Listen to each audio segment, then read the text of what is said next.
వినోద్ కుమార్ గారు, Yes, yes. 1936లో British అంటే ఇంకొక పాయింట్ యాడ్ చేస్తాను సార్. వినోద్ కుమార్ గారు, మీరు మాట్లాడే ముందు చాలా కోర్టు కేసుల విషయంలో ఈరోజు ఆంధ్రప్రదేశ్ సంబంధించినటువంటి ఒక పాస్టర్ తన మీద దాడి జరిగిందని చెప్పేసి ఎస్సీ ఎస్టీ అట్రాసిటీ కేసు పెట్టారు. అసలు ఆయనకి ఈ అట్రాసిటీ కాదు, ఎందుకంటే ఆయనకు వర్తించదు, ఎందుకంటే ఆయన క్రిస్టియానిటీలో ఉన్నాడు అన్నటువంటి ఉద్దేశంతో ఈ ఫైట్ ఇప్పుడు సుప్రీంకోర్టు దాకా పోయింది. అయితే ఇట్లాంటి చాలా కేసెస్లో ఉన్నాయి. నేను ఒక కేసు చదివా ఈరోజు సుప్రీంకోర్టు తీర్పు వచ్చిన తర్వాత. పాండిచ్చేరిలో తల్లి క్రిస్టియన్, తండ్రి హిందువు. సో తల్లి మతాన్నే కూతురు కూడా ఫాలో అవుతోంది. బ్యాప్టిజం కూడా తీసుకున్నారు. She is a Christian. తనకు ఒక గవర్నమెంట్ ఉద్యోగం వచ్చింది, యూడీసీ ఉద్యోగం వస్తే, యూడీసీ ఉద్యోగం వచ్చినప్పుడు తనని ఎస్సీగా పరిగణించాలి అని అంటే తను క్రిస్టియన్గా ఉంది కాబట్టి ఎస్సీగా పరిగణించేటువంటి పరిస్థితి లేదు, చట్టం కూడా చెప్పట్లేదు. లేదు మా తండ్రిది క్రిస్టియన్ మా తండ్రి హిందువు కాబట్టి నేను ఇప్పుడు హిందువుకు రీకన్వర్ట్ అవుతా అని చెప్పేసి ఆమె కోర్టుకి వెళ్ళింది. సో కోర్టు అంటే నీ బెనిఫిట్స్ కోసం నువ్వు మతం మారితే ఉద్యోగాలు ఇవ్వాలా అని చెప్పేసి కోర్టు చేసినటువంటి ప్రశ్న. సో అంటే అవసరాలకు మతాలను వాడుకుంటున్నారు అన్నదే కదా ఈరోజు కోర్టు తీసినటువంటి తీర్పు. ఎస్, ఇప్పుడు నేనేమంటున్నట్టండి, మతం ఎప్పుడు కూడా ఏ మతమైనా సరే అది ఒక మనిషిగా చూడాలి. నీ మతంలో నీ అంటరానితనానికి కారణం ఎవరు? నీ మతంలో కుల వ్యవస్థకు కారణం ఎవరు? నీ మతంలో ఇవాళ ఈ రోజు వరకు కూడా అగ్రవర్ణాలు నిమ్న వర్గాలనే తేడాకు కారణం ఎవరు? దళితులా? కాదు కదా. ఇప్పుడు దళితులు కానప్పుడు నువ్వు శిక్ష ఎందుకు వేస్తావు? వాళ్ళకి ఎందుకు వేస్తావు శిక్ష? వాళ్ళ మనకు ఎప్పుడైనా సరే నేను ఒక వ్యవస్థకు నేను కారణం కానప్పుడు నన్ను శిక్షించే అధికారం ఎవరికి లేదు. వ్యవస్థకు కారణమైన వాళ్ళని నువ్వు శిక్షించాలి. ఇవాళ నువ్వు బళ్ళోకి రానియకపోతే, గుడిలోకి రానియకపోతేనే నేను ఇతర మతాల్లోకి పోయినా, అవునా? నువ్వు నన్ను బళ్ళోకి గుడిలోకి రాణిస్తే నేను ఇతర మతాలకు ఎందుకు పోతా? మేము ఆది హిందువులం, ఈ దేశం ఆది హిందువులం. హిందూ అనేది మతం కాదు. ఇది సుప్రీంకోర్టు ఇచ్చిన judgement. Hindu is not a religion, it is a way of life అని ఇచ్చింది సుప్రీంకోర్టు. మేము అదే నమ్ముతున్నాం. మేము అదే నమ్ముతున్నాం. మేము ఆది హిందువులం. ఈ దేశంలో ఆది హిందువులం అయినప్పుడు అసలు ఆది హిందుత్వంలో ఈ వర్ణం లేదు, కులం లేదు. ఈ వర్ణము కులం వ్యవస్థను పెట్టింది ఎవరు? ఈ అంటరానితనాన్ని సృష్టించింది ఎవరు? నువ్వు శిక్షించాల్సింది వాళ్ళని కదా. ఈ అంటరానితనాన్ని, వర్ణ వ్యవస్థను, కుల వ్యవస్థను ఎవరైతే సృష్టించారో హిందూ మతంలో, అసలు లేని వాటిని ఎవరు క్రియేట్ చేశారు? ఆ వివక్ష ఉంది కాబట్టి ఒక చట్టం తీసుకొచ్చారు కదా, ఆ బెనిఫిట్స్ కోసమే చట్టం తీసుకొచ్చారు కదా. మళ్ళీ అందులో వివక్ష ఉందని చెప్పేసి మతాన్నే మార్చుకుంటే మతంలో ఆ వివక్ష లేదా అంటే మీరు చెప్తున్నట్టు మతంలో కూడా మళ్ళా మాలలకు ఒక చర్చు, మాదిగలకు ఒక చర్చు, అది ఇంటర్నల్ ఇష్యూ అయిపోయింది. సో మతం మార్చుకోవాల్సినటువంటి అవసరం ఏంది? అందులో పోయినరంటే ఇక ఈ బెనిఫిట్స్ వదులుకోవాల్సిందే కదా. నేను చెప్తాను ఏనండి, ఇంకొకటి కూడా చెప్తారా. ఇవాళ బ్రాహ్మణ్సే మొదట క్రైస్తవ మతం తీసుకున్నారు ఈ దేశంలో ఇండియన్ క్రిస్టియన్ కు రిజర్వేషన్లు వద్దన్నది బ్రాహ్మణులు, దళితులు కాదండి. దళితులు రాజ్యాంగ నిర్మాణ సభలో ప్రాతినిధ్యం, క్రైస్తవుల ప్రాతినిధ్యము దళితుల పక్షాన లేదు. బ్రాహ్మణులే ఉన్నారు రాజ్యాంగ నిర్మాణ సభలో కూడా. 1935 యాక్ట్ వచ్చినప్పుడు కూడా 1935 యాక్ట్ వచ్చినప్పుడు కూడా ఎక్కడ కూడా దళితులు ప్రతినిధులుగా లేరు. అసలు ప్రాతినిధ్యం దళితులకు లేదు. ఎప్పుడొచ్చింది? బ్రిటిష్ కాలంలో ప్రాతినిధ్యం ఎప్పుడొచ్చింది? 1946 తర్వాత వచ్చింది. 1946 అంబేద్కర్ మొట్టమొదటిసారిగా ప్రాతినిధ్యాన్ని కోరుకున్న టైంలోనే ఇవాళ దళితులు అనే వాళ్ళు పోటీ చేశారు. అంతేకాని దళితులు అనే వాళ్ళు ఎక్కడ మాట్లాడారు? ఎక్కడ మాట్లాడనిచ్చారు ఈ వ్యవస్థలో? బ్రిటిష్ వాళ్ళతో అంబేద్కర్ ఇవాళ పోరాడి సాధించిందే సపరేట్ ఎలక్టోరల్స్, అంటే ప్రత్యేక నియోజకవర్గాల ద్వారా మా దళితులను మేము ఎన్నుకుంటాం, మా నాయకులను, మా అభివృద్ధి మేము చూసుకుంటాము, మా బడ్జెట్ మేము రూపొందించుకుంటాం అంటే వాళ్ళకు వచ్చే నష్టం ఏంది? వాళ్ళు ఇవాళ ఎందుకు వ్యతిరేకించారు ప్రత్యేక నియోజకవర్గాలని? ఎవరైతే గాంధీ గారు మేము వీళ్ళు హిందువులో భాగమే అన్నారు. మేము ఆది హిందువులని మేమే చెప్తున్నాము. మేము హిందువులం భాగం కాదని ఎవరు చెప్పారు? ఎవరు? అంబేద్కర్ గారు నేను హిందువుగా పుట్టాను, హిందువుగా మరణించానని చెప్పినంత మాత్రాన ఆయన ఏ ఉద్దేశంతో చెప్పాడు? ఆయన అంటరానితనాన్ని నిర్మూలించట్లేదు. ఈ కుల వ్యవస్థ వల్లనే ఈ అంటరానితనం ఉన్నది. ఈ అంటరానితనం వల్లనే మేము ఇవాళ మా మానవ హక్కులు అన్ని ఉల్లంఘనకు గురవుతున్నాయి. కాబట్టి ఇది అంటరానితనాన్ని ఈ హిందూ మతంలో ఉన్నంత కాలం ఈ అంటరానితనం పోదు. ఎందుకంటే దాని యొక్క సాంప్రదాయం, అది ఒక బేస్ శాంక్టిటీ. అదే కదా, అంటే హిందూ మతంలో ఉన్నంత కాలం అంటరానితనం పోదు అన్నటువంటి ఉద్దేశంతో క్రిస్టియానిటీ తీసుకుంటున్నారు. సో క్రిస్టియానిటీని తీసుకుంటున్నారంటే ఇక అంటరానితనం పోయినట్టుగానే భావించాలి కదా. అక్కడ కూడా మళ్ళీ బెనిఫిట్స్ కోసం మమ్మల్ని అణగారిన వర్గాలుగా చూస్తున్నారని చెప్పేసి డబుల్ బెనిఫిట్స్ తీసుకుంటున్నారన్నదే కదా ఈరోజు దేశవ్యాప్తంగా జరుగుతున్నటువంటి చర్చలు కానీ కోర్టు తీర్పులు కానీ. అందుకే మేము అంటున్నాము కుల వ్యవస్థను రద్దు చేయమంటున్నాము. అంబేద్కర్ ఆనాడు కూడా చెప్పాడు కులాన్ని రద్దు చేయమని. మరి ఇప్పుడు మేము కూడా చెప్తున్నాం కుల వ్యవస్థ రద్దు చేయమని. హిందూ మతం పేరు మీద రాజకీయాలు చేస్తున్న వాళ్ళకి ఒక్క నిమిషం, కుల వ్యవస్థ రద్దు చేయమని మీరు అంటున్నారు, బట్ కుల ఆధారితంగా ఈ దేశంలో రిజర్వేషన్లు నడిచేదే కులానికి సంబంధించి సామాజిక రిజర్వేషన్లే నడుస్తూ ఉంటాయి. ఈ దేశం మొదటి నుంచి కూడా కులం పరంగా వెనకబడి ఉందన్నటువంటి ఉద్దేశంతో అంబేద్కర్ ఆ రోజు రాజ్యాంగంలో రిజర్వేషన్లు కల్పించారు. ఈ రోజు కుల వ్యవస్థ రద్దు అయిద్దాం. ఒక నిమిషం ప్రసాద్ గారు, దయచేసి వ్యక్తిగతంగా అభిప్రాయాలకి ఇక్కడ తావులేదు. వ్యక్తిగత అభిప్రాయాల గురించి మాట్లాడలేదండి. కుల వ్యవస్థ అనేది వినోద్ గారు ఒక నిమిషం సార్. కుల వ్యవస్థ అనేది వ్యక్తిగత. ఒక్క నిమిషం వినోద్ గారు, ప్రొఫెసర్ వినోద్ గారు, మీకు ఒక అభిప్రాయం ఉంటుంది, నాకు ఒక అభిప్రాయం ఉంటుంది, సార్కి ఒక అభిప్రాయం ఉంటుంది. ఈ అభిప్రాయాలతో మనకు సంబంధం లేదండి. క్రిస్టియన్ మతంలో ఏముంది, ఆడికి పోయినా మాకు కుల వివక్ష పోతలేదు అంటే అక్కడ మీరు చూసుకోవాలి. అంతేగాని మా రిజర్వేషన్ నువ్వు పక్క మతంలో పోయి కూడా నా రిజర్వేషన్ తింటా అంటే దాన్ని ఏమంటారు? దాన్ని దోపిడీ అంటారు. దాన్ని నేనేమంటానా, అట్లా ఆ రిజర్వేషన్ తినాల్సిన అవసరం లేదు. నేనేమంటానంటే అదే మీరు అన్నమాట, రిజర్వేషన్ తినాల్సిన అవసరం లేదనే కదా ఈరోజు సుప్రీంకోర్టు కూడా చెప్పింది. అదే కదా, సుప్రీంకోర్టు కూడా అదే చెప్తుంది కదా సార్. మేము దాన్ని అంగీకరిస్తాం. మరి అటువంటిప్పుడు మీరు స్టార్టింగ్ స్టేట్మెంట్ ఏమిచ్చారు? రాజ్యాంగబద్ధమైనది కాదు అని చెప్పారు. సో ఇప్పటికి కూడా అంటున్నా ఆ మాట, ఇప్పటికి కూడా అంటున్నా రాజ్యాంగబద్ధమైంది కాదనేది ఇప్పటికి కూడా అంటున్నా నేను. ఎందుకంటే పార్లమెంట్ లో చట్టం అనేది రాకుండా ఎప్పుడు ఏది కూడా రాజ్యాంగబద్ధం కాదు సార్. మీకు ఇంతకు ముందే నేను చాలా స్పష్టంగా చెప్పా. ఆర్టికల్ 341(1) ప్రకారం ఒక ప్రెసిడెంట్ కు ఉన్న అధికారాల ప్రకారం ఆయనకు అది అప్పచెప్పడం అనేది ఏమైందంటే మా దళితులకు చట్టాలు చేసే అధికారం లేదండి. ప్రెసిడెంట్ కు పర్మనెంట్ చట్టాలు చేసే అధికారం లేదు. అది పర్మనెంట్ కాదు. (1) చదవండి సార్. లేకుంటే నేను చదివి పెట్టేయమంటే నేను చదివి వినిపిస్తాను. వినండి సార్ ఒకసారి. వినోద్ గారు, ఆర్టికల్ 341(1) ఏం చెప్తుందంటే రాష్ట్రపతి ఏదైనా రాష్ట్రం లేదా కేంద్ర పాలిత ప్రాంతానికి సంబంధించి బహిరంగ ప్రకటన ద్వారా ఈ రాజ్యాంగం ప్రకారం షెడ్యూల్ కులాలుగా పరిగణించబడే కులాలు, జాతులు, ఎందుకంటే రకరకాల స్టేట్ల రకరకాల కులాలు బీసీ ఎస్సీలకు మారుతూ ఉన్నాయి కాబట్టి వాటిని మార్చే హక్కు ఆయనకి ఇచ్చేసారు. అవుట్ రైట్ స్ట్రేట్ ఫార్వర్డ్ ఇచ్చేసారు. మళ్ళా దాన్ని బిల్లు పెట్టడం, ఆ బిల్లు కోసం మళ్ళా మెజార్టీ ఓటింగ్ చేయడం, ఇవన్నీ టైం వేస్ట్ కదా. దళితుడికి న్యాయం లేట్ అవుతుంది. ఇప్పుడు మీరు సుప్రీంకోర్టు జడ్జిమెంట్ వర్గీకరణ విషయంలో సుప్రీంకోర్టు జడ్జిమెంట్ వచ్చింది. సుప్రీంకోర్టు జడ్జిమెంట్ పార్లమెంట్ లో ఎందుకు చట్టం చేయలేదు? పార్లమెంట్ లో ఎందుకు చట్టం చేయలేదు?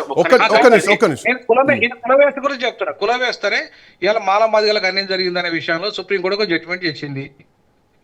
పార్లమెంట్ లో చట్టం చేయకుండా రాష్ట్రాలు మీరు చేసుకునే అధికారం అంతకుముందేమో మీ రాష్ట్రాలు చేసుకునే అధికారం లేదన్నది ఇదే సుప్రీంకోర్టు.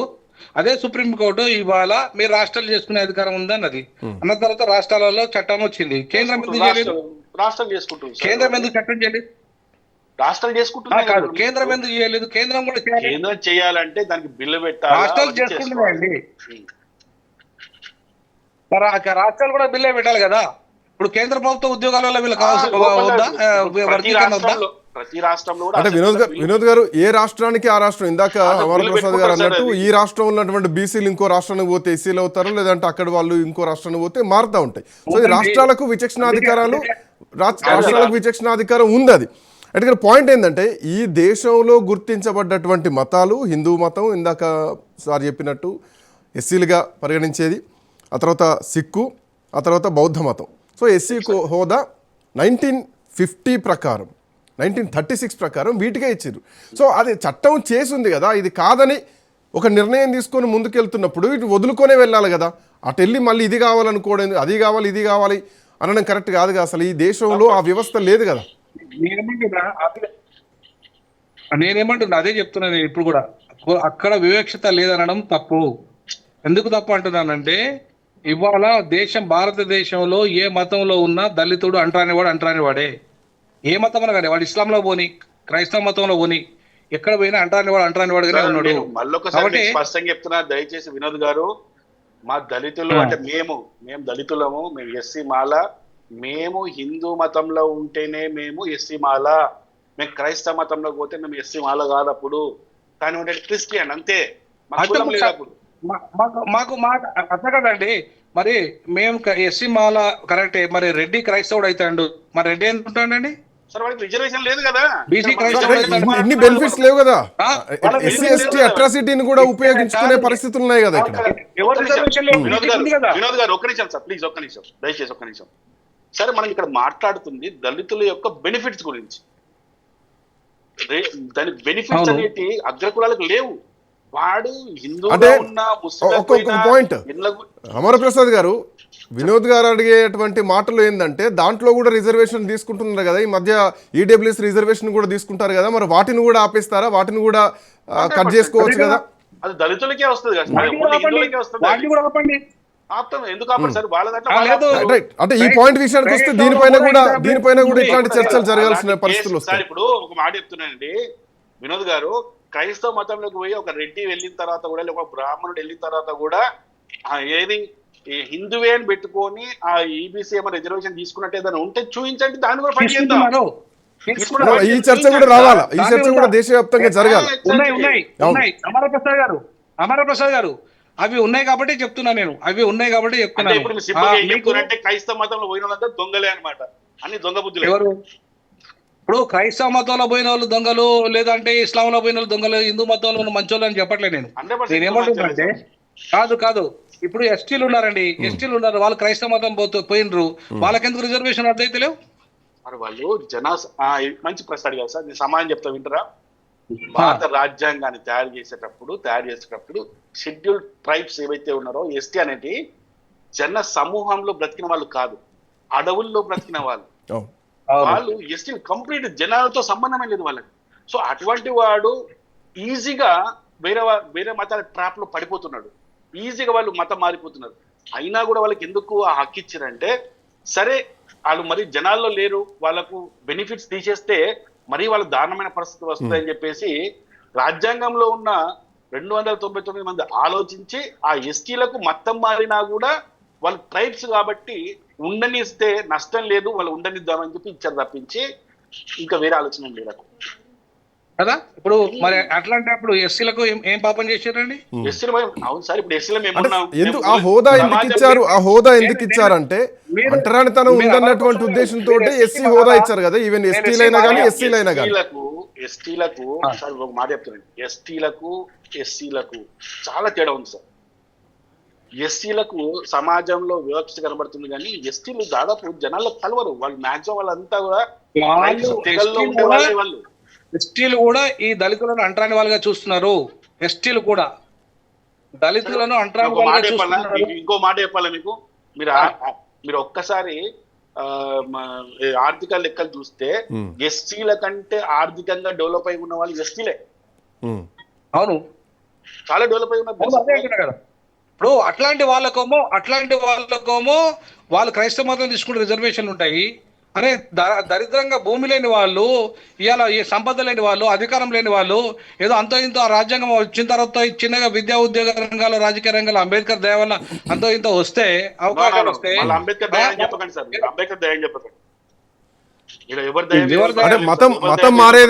మతం మారేదే కులంలో జరుగుతున్నటువంటి వివక్షను బేస్ చేసుకునే మతం మారింది. హిందువుల్లో రైట్, దయచేసి ఎస్సీ మాల మాదిగల మేము ఎవరు దయ మీద భక్తులేము సార్. రాజ్యాంగంలో మాకు రిజర్వేషన్ సిస్టమ్ అనేది అంబేద్కర్ వల్ల రాలేదు. మాకు హక్కుల గురించి మాట్లాడుతున్నారు, మా హక్కులకు చైర్మన్ కూడా సర్దార్ వల్లభాయ్ పటేల్, అంబేద్కర్ కాదు. అంబేద్కర్ కే రిజర్వేషన్ ఇచ్చిన దేశం మాది. 1927లో అంబేద్కర్ రిజర్వేషన్ ఇచ్చిన దేశం నాది. ఈ దేశం రిజర్వేషన్ సిస్టమ్ అనేది సాహు మహారాజు 1902 సంవత్సరం నుంచే మొదలు పెట్టిండు. అంబేద్కర్ అప్పుడు 10th క్లాస్ చదువుతున్నాడు అంతే, 10th క్లాస్ ఇంటర్మీడియట్ చేస్తున్నాడు, అప్పటికే ఈ దేశంలో రిజర్వేషన్ ఉండాలి. మరి అంబేద్కర్ రిజర్వేషన్ మాకు 1935 ఇయ్యలేదా? రిజర్వేషన్. ఇప్పుడు అంబేద్కర్ రాజ్యాంగబద్ధం చేసిండా లేదా వాటిని? సార్ అంబేద్కర్ చేయడమేంటి సార్? అంబేద్కర్ మీద ఇంట్లో కూర్చొని రాసిండి ఏంది? ఏం మాట్లాడుతున్నారు మీరు? ఆ, మిగతా అంబేద్కర్ గారు 299 మంది ఏమన్నా మీ ఇంట్లో కూర్చున్నారా, లేకపోతే వాళ్ళు ఏమన్నా షికారు తిరుగుతున్నారా? ఏం సార్ ఇది? ఇంకా ఎంతకాలం జనాలు కాదండి. మోసం చేస్తారు? చరిత్రను ఇంకెంతకాలం మాకు అబద్ధాలు చెప్తారు మాకు? రాజ్యాంగము రాజ్యాంగాన్ని ఒక నిమిషం సార్, రాజ్యాంగాన్ని ఒక నిమిషం సార్, దయచేసి సాగండి సార్. ఇది భారతదేశ రాజ్యాంగం. ఒక 10th class exam paper prepare చేయాలంటేనే ఒక 50 మంది కమిటీ ఏర్పడి, టీచర్లు ఒక కమిటీ ఏర్పడి 2-3 పేపర్లు తయారు చేసి ఒక పేపర్ బయటకు తీసుకొచ్చారు టైం ఇది. అలాంటిది ఈ దేశ రాజ్యాంగాన్ని తయారు చేయాలంటే అంబేద్కర్ ఇంకోటి ఇంట్లో కూర్చొని రాయలేదు. 299 మంది ఒక్కడు మేధావులు కూర్చొని రాశారు అక్కడ. మరి ఒక్కడు అంబేద్కర్ ఒకటి రాశారని చెప్తారు. ఒక్కడు కూర్చొని రాసింది అనట్లే నేను ఒక్క కూర్చొని రాసిన ఆయన అనట్లేను. ఆయన డ్రాఫ్టింగ్ దైవం కమిటీలో ఆయన పాత్ర ఆయన పాత్ర చాలా కీలకమైంది. No, ఖచ్చితంగా ఆయన పాత్రను మిగతా వాళ్ళ పాత్ర వ్యతిరేకించట్లేదు నేను. అంబేద్కర్ ఇవాళ మా కోసం కొట్లాడి తెచ్చిన రిజర్వేషన్లను రాజ్యాంగబద్ధం చేసిందా లేదా? అది జరిగిందా లేదా? ఒక్క నిమిషం ఒక్క నిమిషం దయచేసి ఒక్క నిమిషం వన్ సెకండ్ ఒక్క నిమిషం సార్ ప్లీజ్, ఒకటే ఒక మాట. ప్రసాద్ గారు, మా అంబేద్కర్ అన్నారు సార్, ఓకే మీ అంబేద్కర్ మన అంబేద్కర్ హ్యాపీ. ఒక క్రిస్టియన్ గా మీరు మా అంబేద్కర్ అని మీరు అంబేద్కర్ గౌరవిస్తున్నప్పుడు అదే అంబేద్కర్లు రాజ్యాంగం మీరు రాశాడని మీరు నమ్ముతున్నారు కాబట్టి ఆ 1950 అనేది కూడా అంబేద్కర్ బతికున్నప్పుడు న్యాయశాఖ మంత్రిగా ఉన్నప్పుడు దాని మీద సంతకం చేసిన వ్యక్తి కాబట్టి అంబేద్కర్ ఆ 1950 దాన్ని యాక్సెప్ట్ చేశాడు కాబట్టి ఇవాళ మీరు కూడా యాక్సెప్ట్ చేయండి. ఆయన చేస్తా ఉంటున్నారు కానీ ఎట్లా మొత్తం అసలు కుల వ్యవస్థే పోవాలని చెప్పేసి ఆయన డిమాండ్ చేస్తున్నారు. సరే ఆయన వ్యక్తిగత డిమాండ్ అయినా కానీ భారతదేశ వ్యవస్థ అట్లా లేదు కదా. సార్ ఇక్కడ నేను ఒక మాట ఇప్పుడు ఒకవేళ అంబేద్కర్ గారు ప్రసాద్ గారు 1 సెకండ్ అశోక్ జరిగినా కూడా ప్రసాద్ గారు ఒక్కటే నిమిషం ప్లీజ్. అంబేద్కర్ గారు న్యాయశాఖ మంత్రిగా ఉన్నప్పుడు ఒకవేళ జరిగినా కూడా అది తప్పే అవుతుంది. నేను తప్పును అంబేద్కర్ గారు చెప్తే తప్పు రైట్ కాదు, లేదంటే నేను చెప్తే తప్పు కాదు. మరి 1956లో సిక్కు మతం లేదు, 1990లో బౌద్ధ మతం వాళ్ళు కూడా తప్పేనా సార్? మరి నేనేమంటున్నా ఖచ్చితంగా వాళ్ళకి ఇచ్చినప్పుడు అంతే కదా మరి వాళ్ళకి ఇచ్చినప్పుడు చెప్పండి మరి అది కూడా తప్పేని గట్టిగా నేను అంటున్నా అది తప్పే. ఇప్పుడు వాళ్ళకి ఇచ్చినప్పుడు వీళ్ళకి ఎందుకు ఇవ్వరు అంటున్నా. సిక్కు వాళ్ళకి ఇచ్చారు. మా హిందూ మతాలు సార్, అవి హిందూ మతాలు భాగాలు అవి. మేము ఆది హిందువులం అండి, ఈ దేశం మాది, ఈ దేశం అదే ఇప్పుడు అనేది ఆది హిందువులుగా ఉండి ఎస్సీ ఎస్టీ ఇలా హక్కులను తీసుకోకుండా ఎందుకు మతం మారారు? ఇదంతా వదిలేసుకొని అటు పోతున్నారు కదా. మతం మారాల్సినటువంటి అవసరం ఏం వస్తుంది అన్నది పాయింట్. ఇందులో మళ్ళీ దళిత్ క్రిస్టియన్స్ అన్నటువంటి వాదన ఇంకోటి తెరపైకి తీసుకొస్తున్నారు. లేదు కులాన్ని తీసుకొచ్చింది ఎవరు? భారతదేశంలో కుల వ్యవస్థ లేదు, తీసుకొచ్చారంటున్నారా? లేదు, హిందూ మతంలో లేదండి కుల వ్యవస్థ. అసలు కుల వ్యవస్థ లేనప్పుడు ఇంత రిజర్వేషన్లు, ఈ బీసీ రిజర్వేషన్లు, ఓబీసీ రిజర్వేషన్లు, ఎంబీసీ రిజర్వేషన్లు, అసలు ఈ రిజర్వేషన్లు అన్నీ కూడా కులం బేస్ మీదనే కదా, సామాజిక వ్యవస్థ మీద ఆధారపడే భారతదేశంలో రిజర్వేషన్లు ఇచ్చారు. సామాజిక వెనకబాటు ఇక్కడ ఒక క్లారిటీ, రిజర్వేషన్ అక్కర్లేదు. మీరు కుల వ్యవస్థను రద్దు చేయండి, మాకు రిజర్వేషన్ అక్కర్లేదు. కుల వ్యవస్థని రద్దు చేయాలంటే రాజ్యాంగాన్ని రద్దు చేయాలన్నటువంటి దూరం పోతుంది డిస్కషన్. రాజ్యాంగం రాసిందే. ఒక్క నిమిషం ప్రసాద్ గారు, ఒకటే ఒక మాట మాట్లాడతారు. వినోద్ సార్, మీరు అప్పటి నుంచి కులాలు తీసేయాలి అంటున్నారు. కులాన్ని 100% రాజ్యాంగాలకి తీసేయి అన్న దాంట్లో నేను మొదటి వ్యక్తిని. ఇప్పుడు మీరు ఏం చేయండి అంటే మీ దళిత సామాజిక వర్గాలు ఏవైతే ఉన్నాయో, సంస్థలు ఉన్నాయో, వాళ్ళందరితో ఒక మీటింగ్ పెట్టండి. మా ఛానల్ వాళ్ళు దానికి ఛానల్ వాళ్ళు కూడా ఏమైనా రాజ్ న్యూస్ వాళ్ళు దగ్గర నుండి చూస్తారు, మొత్తము టెలికాస్ట్ చేస్తారు. మీ దళిత సామాజిక వర్గం ఉన్న 2 రాష్ట్రాలు ఉన్న మొత్తం దళిత సంఘాలు తీసుకొచ్చి రాజ్యాంగం నుంచి కులాలు తీసేయని చెప్పేసి మీరు ఒక డిక్లరేషన్ ఇవ్వండి. ఫస్ట్ 100% చేస్తాం. ఫస్ట్ ఇచ్చిన తర్వాత మాట్లాడండి. తప్పకుండా చేస్తాము. నేను మొదటి నుండి కూడా నేను మీతో ఏకీభవించేది ఈ విషయంలోనే, అమరప్రసాద్ గారితో ఏకీభవించేది ఈ విషయంలోనే. ఖచ్చితంగా కుల వ్యవస్థను, అంటరానితనాన్ని పోగొట్టడమే మా యొక్క బాధ్యత. ఒకవైపు కులం ఉండాలని చెప్పి మరొక వైపు రిజర్వేషన్ కావాలని చెప్పి ద్వంద్వ వైఖరిలో నేను లేను. ఖచ్చితంగా సార్ ఇక్కడ వ్యక్తిగతంగా మీ గురించి నా గురించి మాట్లాడద్దు సార్. మనం దళిత సామాజిక వర్గం ఈ రోజు మీరు కులాన్ని తీసేద్దాం ఒక మీటింగ్ పెట్టుకుని రాని అంటే మీ దగ్గరికి ఒప్పుకోడు రానుకుంటున్నారు సార్. మీ దగ్గరికి ఒప్పుకోడు. వాళ్ళు బ్రతికే వాళ్ళు సార్ పొద్దున్న లేస్తే బ్రతికేదే ఆ కులం పేరు చెప్తున్నా బతుకుతారు వాళ్ళు. నేనేమంటా ఒక్క 2 నిమిషాలు మాట్లాడివ్వండి. ప్రసాద్ గారు ప్లీజ్. ఈ రోజు ఎస్సీ సామాజిక వర్గంలో ఎస్సీ మాదిగా దాదాపు 59 కులాలు ఏవైతే ఉన్నాయో ప్రతి ఒక్కడు పొద్దున్న లేచేసి మళ్ళీ బయటకు వచ్చి మాట్లాడతాడు. ఏం తెలుసా వాడు కులరహిత సమాజం కావాలి అంటాడు, కులరహిత దేశం కావాలి అంటాడు. కానీ మళ్ళీ వాడు పొద్దున్న లేస్తే రాత్రి పడుకునేదాకా కులం గురించి మాట్లాడతాడు.